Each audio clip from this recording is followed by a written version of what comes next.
Je vous prie de vous asseoir et de vous lever. A rouse of applause for Akin. Bravo à toi.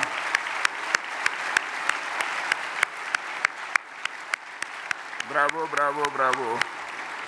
Merci à tous. Merci pour votre brillant discours et tous vos mots de remerciement pour chacun de nous. Ah bon, vous voulez baisser ça encore? C'est trop haut pour moi. Hein? Non.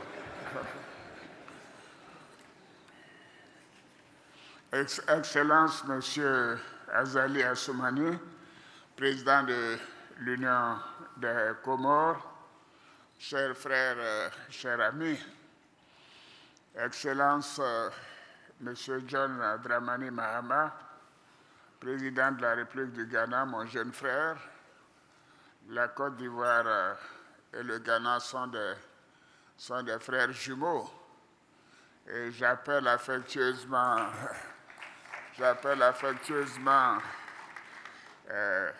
John Mahama, je l'appelle John the Fourth. Est-ce que vous savez pourquoi?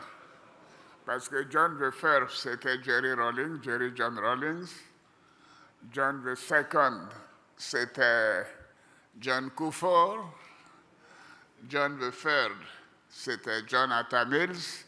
Et voilà John Dramani, John the Fourth.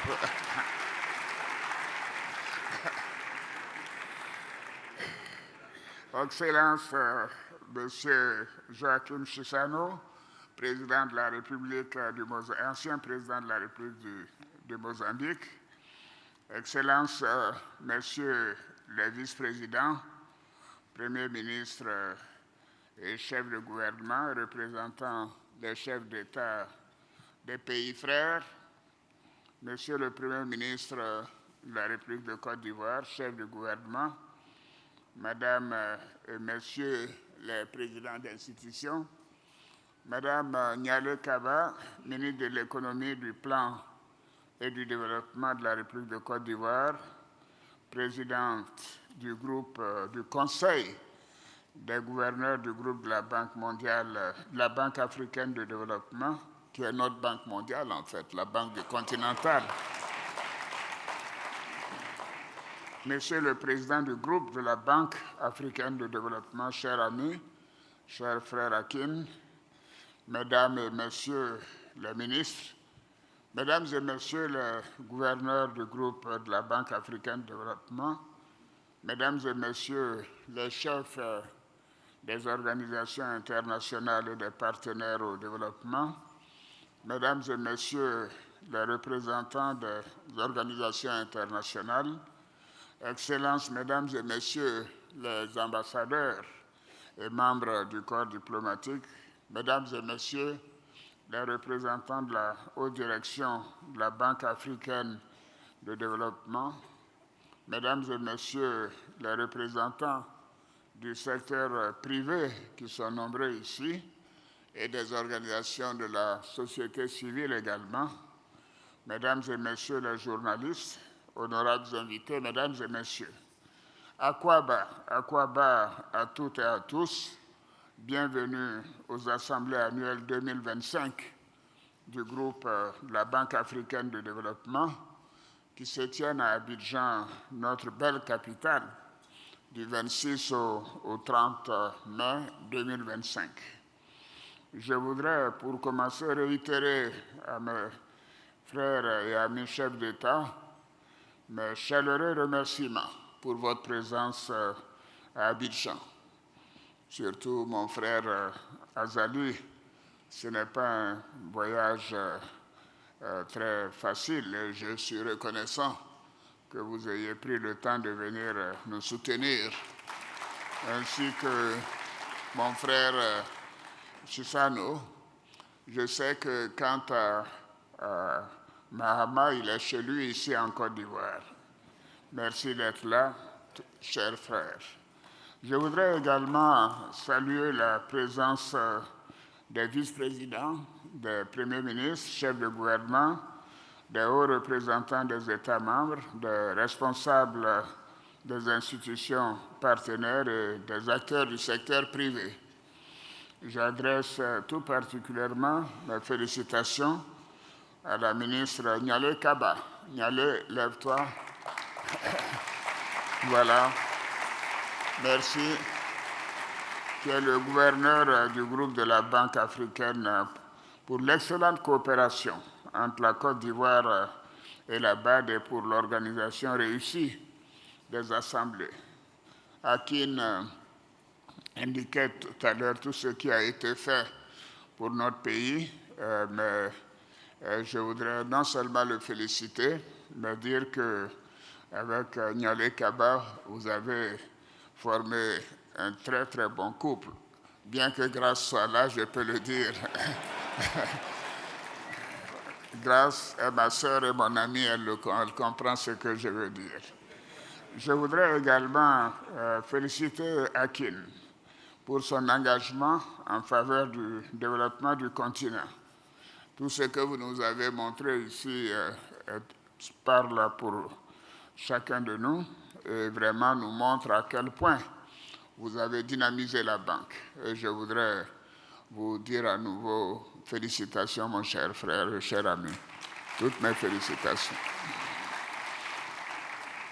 Sous votre direction, la Banque africaine de développement a enregistré des performances exceptionnelles, guidées par des priorités réunies sous l'appellation de High Five, comme vous l'avez dit, à savoir éclairer l'Afrique, nourrir l'Afrique, industrialiser l'Afrique, intégrer l'Afrique et améliorer la qualité de vie des Africains. Malgré les difficultés que le continent éprouve ces derniers temps, nous pouvons dire que la situation aurait été pire n'eût été l'intervention de la Banque africaine de développement. Merci pour votre importante contribution. Votre approche intégrée a permis de recentrer l'action de la banque sur les leviers essentiels d'un développement inclusif. Je salue enfin tous les participants à ces assises, que ce soit les décideurs publics, les acteurs du secteur privé et de la société civile ou les représentants des médias nationaux et internationaux venus de tous les continents. Je souhaite que les médias fassent l'effort de montrer des aspects positifs et réjouissants de notre continent, car les Africains font beaucoup d'efforts, mais cela n'est pas très bien réalisé dans les télévisions internationales. Donc, chers journalistes, je vous adresse une demande, soyez plus positifs dans le reporting. Je sais que nous avons des difficultés, bien sûr, avec la situation mondiale, que ce soit l'invasion de l'Ukraine par la Russie, que ce soit la guerre au Soudan, que ce soit Gaza avec Israël, etc.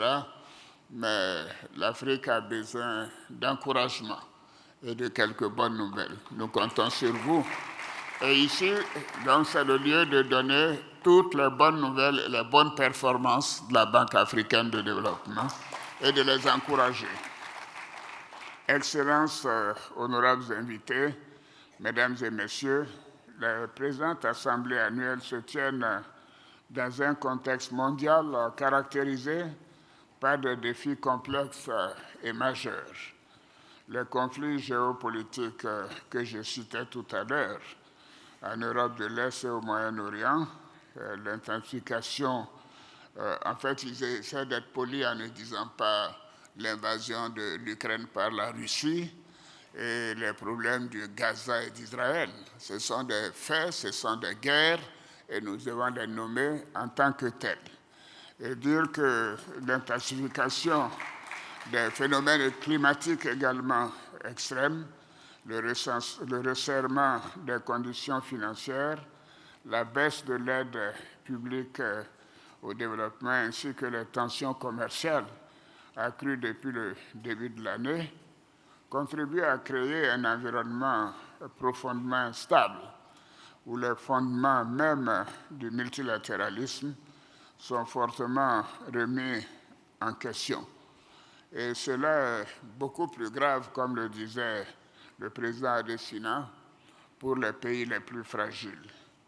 Et toutes ces évolutions risquent de fragiliser davantage les pays en développement, et plus particulièrement les économies africaines, en accentuant les pressions inflationnistes, les risques de surendettement, les déséquilibres macroéconomiques et les injustices sociales. Dans ce contexte délicat, les perspectives économiques mondiales restent modestes et incertaines, tandis que celles de l'Afrique, bien qu'en légère amélioration, demeurent insuffisantes pour répondre aux besoins de transformation du continent et surtout de protection des populations. Il faut dire que les problèmes de terrorisme, de guerre civile et autres fragilisent énormément notre continent. Et la croissance démographique, qui est également particulièrement élevée, pose un problème, même si ces taux de croissance que je vais citer sont légèrement supérieurs à ceux des pays en développement, des pays développés.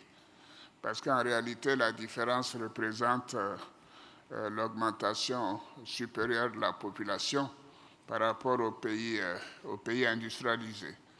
Selon le Fonds monétaire international, la croissance mondiale devrait se situer en moyenne à 3,1% sur la période 2026-2030.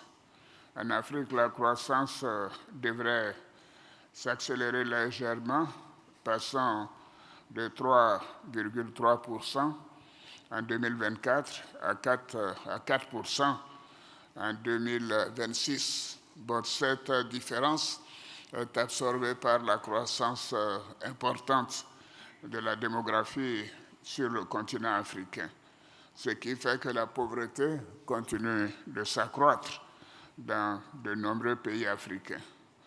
Les efforts doivent se poursuivre pour que cette croissance soit porteuse de vie meilleure pour les populations et de transformation profonde à l'échelle du continent.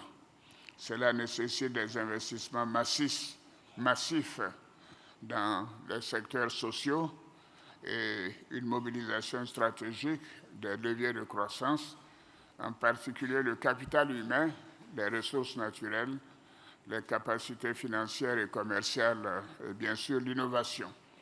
Je me réjouis donc du thème des présentes assemblées annuelles qui nous invite à tirer, je cite, le meilleur parti du capital de l'Afrique pour favoriser son développement. C'est un véritable challenge.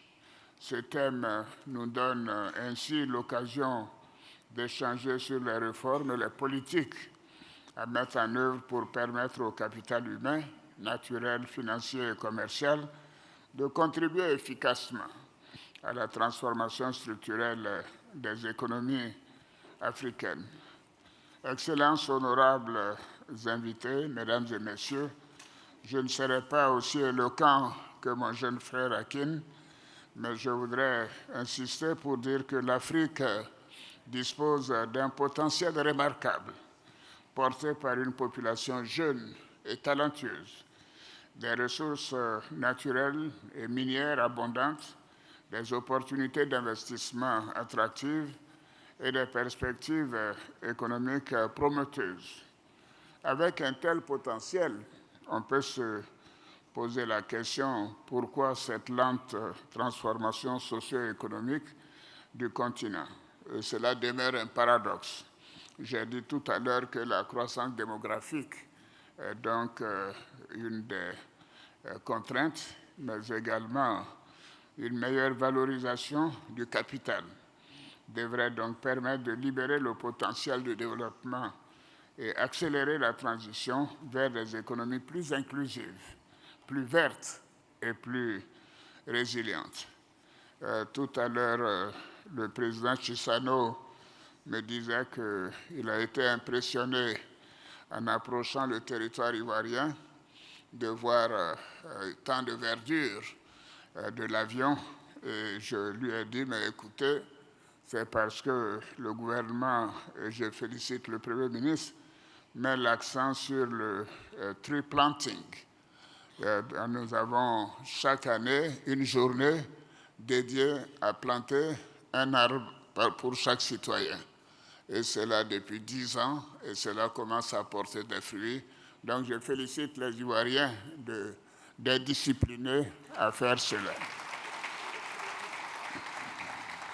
Parce que notre forêt a été détruite à plus de 80% de l'indépendance jusqu'il y a une vingtaine d'années.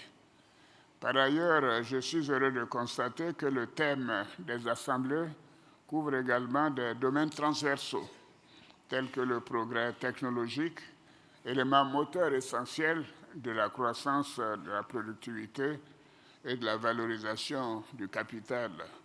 L'expérience des pays d'Asie de l'Est montre que la clé de la croissance soutenue, de la compétitivité et de la transformation économique découle de la mise en niveau progressif des capacités technologiques nationales. Et là, je me réjouis de constater que la jeunesse est très attachée à ce secteur. Honorables invités, Excellences, Mesdames et Messieurs, en appui à nos États membres, le rôle des institutions de financement du développement demeure essentiel pour garantir la mise en œuvre de politiques intégrées à l'échelle continentale. Mais bien sûr, il faut que chacun des pays fasse l'effort d'une meilleure gestion de son économie. Et je dois dire que la Banque africaine de développement apporte un concours important quant au financement de nos économies. Et nous sommes heureux de pouvoir le constater et de féliciter toute l'équipe de la Banque africaine de développement. Depuis sa création en 1964, la Banque africaine de développement a profondément transformé le paysage économique et social de l'Afrique. Adesina nous l'a montré tout à l'heure. Nous pouvons en être fiers et féliciter les présidents successifs, mais surtout le président Adesina. Donc il y a un véritable challenge pour la personne qui prendra la suite. Alors nous serons très à même de suivre les progrès qui seront constatés au cours des 5 ou 10 prochaines années pour les comparer au bilan d'Adesina. Voilà, merci. Alors, je considère que des ressources importantes ont été apportées par la Banque. Les réalisations sont nombreuses, nous les avons vues à travers le continent, que ce soit dans les domaines de la sécurité alimentaire, de l'industrialisation, de l'électrification, des infrastructures de transport, la politique d'intégration régionale ou de l'amélioration des conditions de vie des populations. Je tiens à saluer l'engagement du président Adesina et de ses prédécesseurs. Et vos visions et les efforts ont permis de hisser notre institution au rang des acteurs majeurs sur la chaîne mondiale. Par ailleurs, la stratégie d'intervention de la Banque s'aligne parfaitement sur les agendas nationaux et internationaux de développement, notamment l'agenda 2030 des Nations Unies et l'agenda 2063 de l'Afrique, de l'Union africaine. En ce qui concerne la Côte d'Ivoire, la Banque africaine de développement demeure un partenaire clé dans la mobilisation des ressources nécessaires au succès de la mise en œuvre des différents plans nationaux de développement. Je saisis cette occasion pour saluer à nouveau la qualité de la coopération entre la Côte d'Ivoire et la BAD, matérialisée par des appuis conséquents qui ont plus que doublé, qui ont depuis 10 ans, et qui accompagnent activement la transformation économique et sociale de notre pays et je vous remercie de quelques minutes que vous nous avez consacrées tout à l'heure. Excellences, honorables invités, Mesdames et Messieurs, ces assemblées annuelles marqueront l'élection du prochain président du groupe de la Banque africaine de développement. Le prochain président devra poursuivre et accélérer, comme je l'ai dit, la dynamique insufflée par le président Adesina, que je félicite à nouveau, afin de faire de la Banque africaine de développement un acteur de premier plan ou de maintenir son rang dans la marche du continent vers le développement socio-économique et inclusif. Je suis convaincu que les différents échanges lors de ces assemblées permettront de proposer des stratégies et beaucoup de... Pardonnez-moi. Vous voyez, hein, la dernière page ne veut pas se détacher.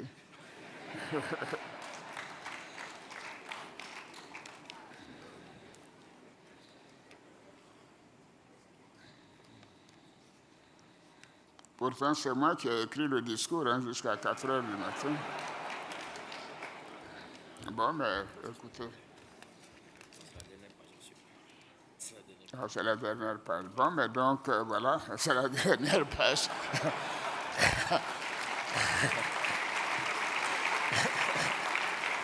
Je voudrais... En fait, je pensais que mon discours était aussi long que celui d'Adesina. Mais ça m'a joué un truc que je suis convaincu que les différents échanges lors de ces assemblées permettront de proposer des stratégies et des mesures capables d'accélérer le développement de l'Afrique. Tu vois, Akin, c'est la même phrase que chez toi, au bénéfice de nos populations.